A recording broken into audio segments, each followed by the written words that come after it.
Hello everyone. The trial within a trial of Mngomezulu made a trial, especially to the presiding officer, Judge Ratha.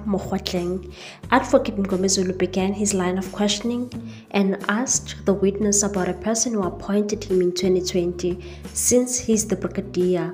Gininda responded and said it was the General Commissioner Kehla Sitole, and his main objective of work is to investigate matters that are cold and matters that haven't been resolved, and it falls under their scope of work. Mngomezulu then asked him about Mngomezulu case, that which category it falls under on that department. The witness said it falls under unresolved matters, and it was the National Commissioner who instructed them to look or investigate the case. Mngomezulu put it to the witness that how many years ever since he was instructed by General Commissioner to investigate from the date of the offense till he started investigating the matter. Gininda said the matter took place in 2014 and it's been 4 to 5 years since he got the instruction from the national office. Mngomezulu further said that since the instruction came from the national, was there any kind of pressure from national government to finalize the investigation? The witness said no, they were only required to regularly brief the Mngomezulu family because the family felt that they were not getting justice. He further liaised with AfriForum, the one that was helping the family. Advocate Mngomezulu then put it to him that when he was appointed in 2021, there were investigations that were undergoing prior to his appointment. In relation to Senzo's case, Gininda said yes, they were not independent from him. He was simply escalated from the same division, same office, and same unit, and that docket was under him. Advocate then asked the witness that when was accused number 1, Musika Ukhalelo Sbiya, formally charged. He said on 26 October 2020, and he made his first appearance on the 27th of October 2020. Mngomezulu further said who charged the accused. The witness said the submissions were made to DPP with evidence that was in his disposal. There was a decision to indict accused number 1 and warrant of arrest was issued. Mngomezulu asked if he has a copy of J50. The witness said that J50 is in the docket. Advocate Mngomezulu asked again who formally charged accused number 1. Gininda said he doesn't understand because the indictment was issued and the warrant of arrest was issued also, and Mohola is the one who executed the warrant of arrest. Mngomezulu said he doesn't want to confuse things because Mohola charged the accused on the different matter in 2019. It's not related to the Postleras case, which is Mngomezulu case. Gininda said there were different dockets for accused number 1 and 2. Copies were made and issued to the defense. Judge Ratha couldn't wait to interfere and said that's the evidence of Mohola, that she executed the warrant of arrest. In this case, Mngomezulu said no. Judge asked Baloyi the question. Baloyi responded about another case. Advocate Mngomezulu said just for clarity, it is for the first time he heard about a decision that has been taken by DPP and execution of J50. When he was leading evidence, that's the first time he heard about J50 issued for Mngomezulu's case.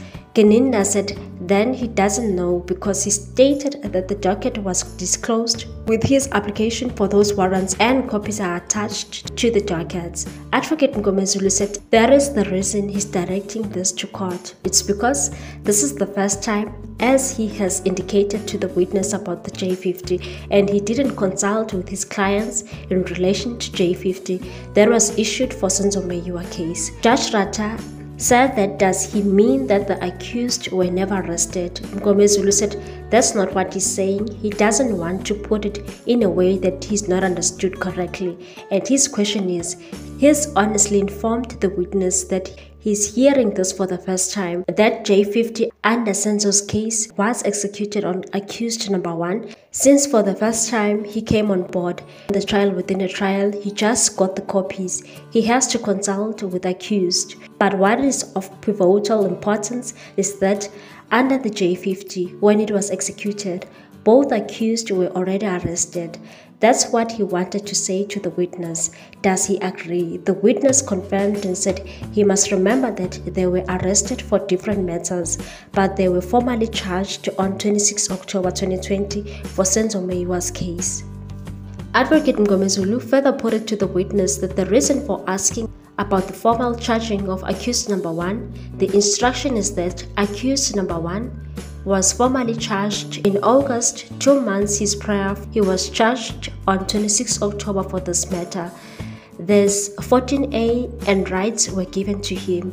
He also signed that 14A to show he understood what he was charged of. Advocate Mngomezulu said he's with him. What he's saying in relation to SAP 14A is in line with the instruction of accused number 1, who said the SAP 14A was served upon him, not formally charged, and was served upon him on the 26th of October, a day preceding to his first appearance. Gininda said that's not correct because on the same day, J50 was executed on the 26th of October. Judge Ratha told Mngomezulu that has a date of his first appearance, which is 27/10/2020, accused number 1 Sibiya, and said he knows the case better than some people. Ratha can be so condescending at times, and he likes to look down upon the defense, yet he's so emotional. Advocate Mngomezulu was so pissed and asked to proceed with the cross-examination and said if the court is interjecting, Ratha said he's not interjecting. Advocate Mngomezulu said he's still coming on the charge sheet. Now the court wants to. It's the first time he heard about a J50. He needs to thoroughly consult with the accused to his satisfaction, especially on the charge sheet. And the accused wants to be shown where he signed on the charge sheet. Ratha said the witness is being badgered by Mngomezulu because Gininda says the arrest was on the 26th and it's been 4 times he's not interfering. He listened to the witness and the documents the witness is referring to, he's got them. That's why he said it must be shown to Mngomezulu. Advocate Mngomezulu said that's part of his cross-examination. He's still going on the exhibits and asked the adjournment because the court is interfering and disturbing him and taking him out of the line. Judge said he can't do that. He must continue. He has a right to interfere where, one, there's a confusion between state and prosecution about certain documents, and that is all he has done. He can't disturb his cross-examination. He's free to cross-examine. Mngomezulu said he's not satisfied with the context of what is in the document. He hasn't gone through them. He still wants to consult with the accused and asked the opportunity to go through the documents J50. Mngomezulu asked if the witness has the docket. Gininda is now wanting to run away with the document and said he has provided with the copies and it seems like he has a hidden agenda. Judge Ratha told Gininda that the defense never read the copies. Mngomezulu said he'll proceed with J50 tomorrow because he hasn't read those copies. Judge Ratha said normally in a trial, before the defense cross-examined the witnesses, counsel has prepared and read the papers, the charge sheets, and has read everything. That's how he knows.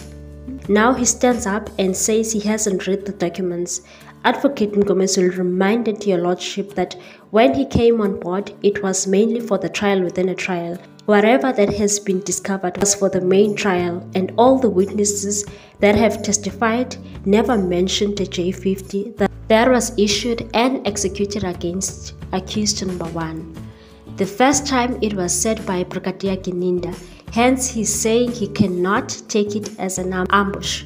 This is what he has done. He wants clarity on what he has done. Advocate Mngomezulu again asked Brigadier to bring the docket. Gininda said he'll bring it then.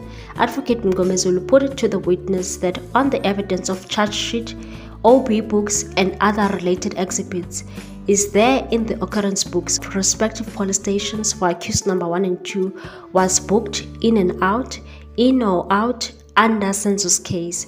The witness said there's one for Albertson that was booked for pointing out for accused number 1. Mngomezulu asked if it was the first time. Gininda clarified that he has mentioned that accused number 1 was arrested for a different matter and J50 was issued for drug-related issue. In Tembisa case, he was already in custody for that matter. What's your take on this one, people? Thanks for watching. Please subscribe for more news.